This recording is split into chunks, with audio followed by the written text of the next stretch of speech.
हारी सीटों पर जीत के लिए बीजेपी ने बनाया मास्टर प्लान। विपक्षी खेमे में सेंध कर साध रही जातीय समीकरण। नमस्कार, मैं आपके साथ अंजना और आप देख रहे हैं नेशनल न्यूज नेटवर्क।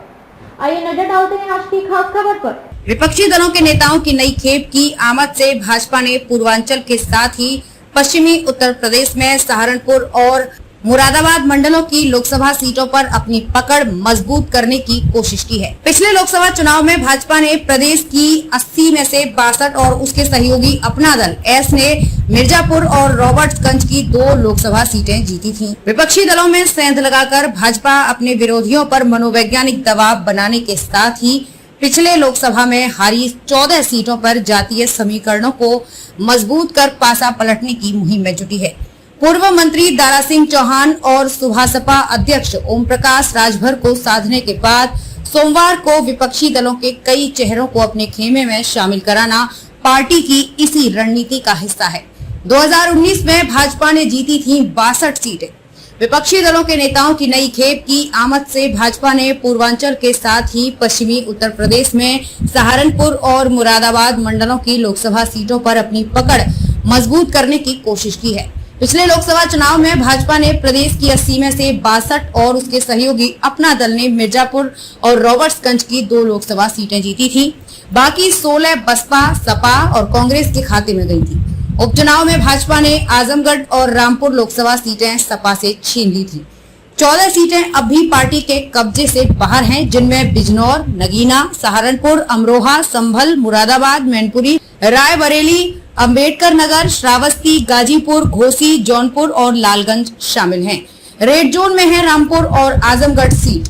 उपचुनाव में रामपुर और आजमगढ़ सीटों को जीतने के बावजूद भारत ने जोखिम के लिहाज से इन्हें भी रेड जोन में रखा है। सहारनपुर और मुरादाबाद मंडलों में सैनी बिरादरी की बड़ी संख्या है। भाजपा की सर्वाधिक हारी हुई सीटें मुरादाबाद मंडल में हैं।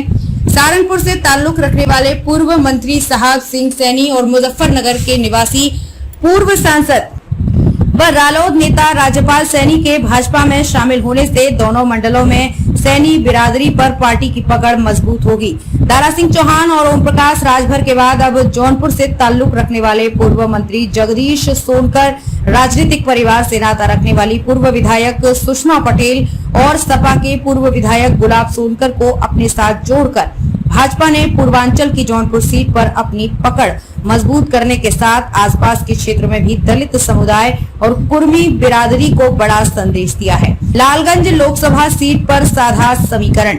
सुषमा पटेल के ससुर दूधनाथ पटेल और सास सावित्री पटेल भी जौनपुर के मड़ियाहू सीट से विधायक रह चुके हैं। दलित और कुर्मी बिरादरी के इन नेताओं के भाजपा में शामिल होने से आजमगढ़ जिले की लालगंज लोकसभा सीट पर भी पार्टी की स्थिति सुदृढ़ होगी।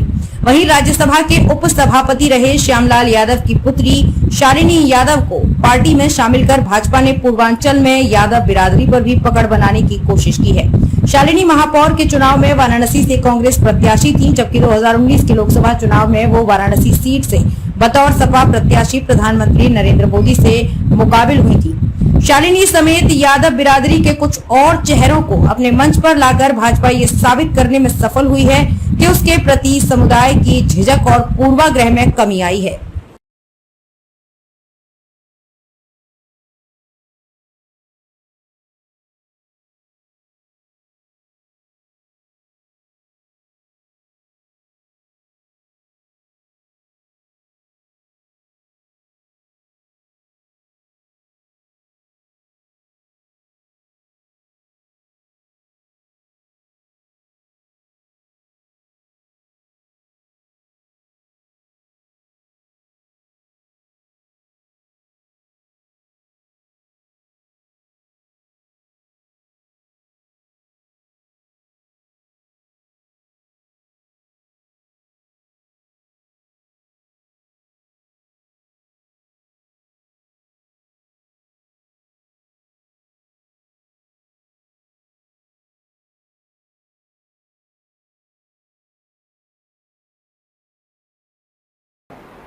खबरों में अब तक के लिए बस इतना ही। फिर होगी आपसे मुलाकात ऐसे एक खास खबर के साथ। तब तक के लिए नमस्कार और देखते रहिए नेशनल न्यूज नेटवर्क।